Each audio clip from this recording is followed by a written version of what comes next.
গরম তেলে পিঠা খাইতে কিন্তু অনেক মজা। আসসালামু আলাইকুম, সবাই কেমন আছেন? আলহামদুলিল্লাহ, আমরা সবাই ভালো আছি। তো সকালবেলা ঘুম থেকে উঠে আইসা পড়ছি রান্নাঘরে নাস্তা বানানোর জন্য। তো প্রতিদিন তো রুটি বানাই, এক নাস্তাই রুটি।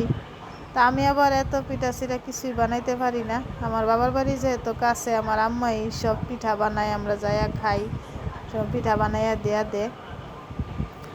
তো এদিকে আমি একটা পাতিলার মধ্যে নিতেছি আটা দিয়ে তেলে পিঠা বানাবো।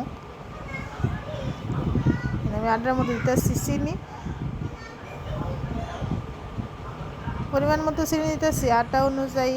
অনেকে আবার একটু মিষ্টি বেশি খাত, তেমন সামান্য পরিমাণে লবণ দিতেছি।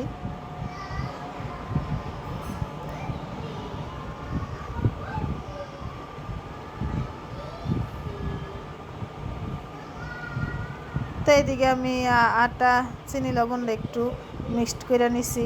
অনেকে চাইলে হাতেও মাইখা নিতে পারবেন। তবে অল্প পরিমাণে পানি দিয়ে আটাটা গুলাইতেছি, যদি একসাথে বেশি পানি দিয়ে আবার নরম হয়ে যাইব। তার জন্য আমি অল্প অল্প পানি দিয়ে ভালো করে গুলাই নিতেছি।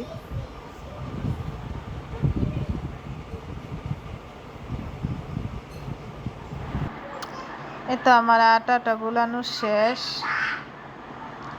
আমার বাসা যেহেতু আমার বাবার বাসার কাছে, আমার আব্বা আম্মার থেকে অনেক সাপোর্ট পাই আমি। সবাই আমার আব্বা আম্মার জন্য দোয়া করবেন। এই তো আমি একটা কড়াইয়ের মধ্যে এখন তেল দিয়ে দিছি। পিঠাগুলো সব বানাই নিব।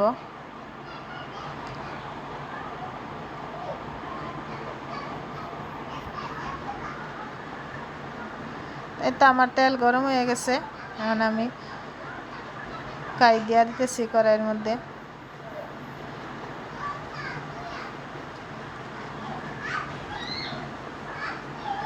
এই যে আমি পিঠাটার উপরে তেল দিয়ে দিতেছি, তাহলে পিঠাটা সুন্দর করে ফুলে যাব। এই তো আমার পিঠা বানানোর শেষ। পিঠাটা কিন্তু অনেক সুন্দর হয়েছে, অনেক ফুলছে পিঠাটা।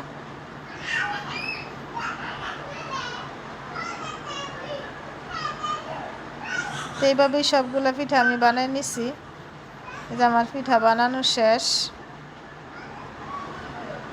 এদিকে আরবিরে বলছি যে তুমি বিছানাত বসো, ভিডিও বানাবো। আরবিও বসে রয়েছে।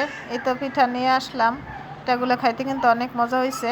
তো যারা আমার ভিডিওটা ইউটিউব থেকে দেখছেন, সাবস্ক্রাইব করে দিবেন। ফেসবুকতে দেখলে লাইক কমেন্ট শেয়ার করে দিবেন। সবাই ভালো থাকবেন।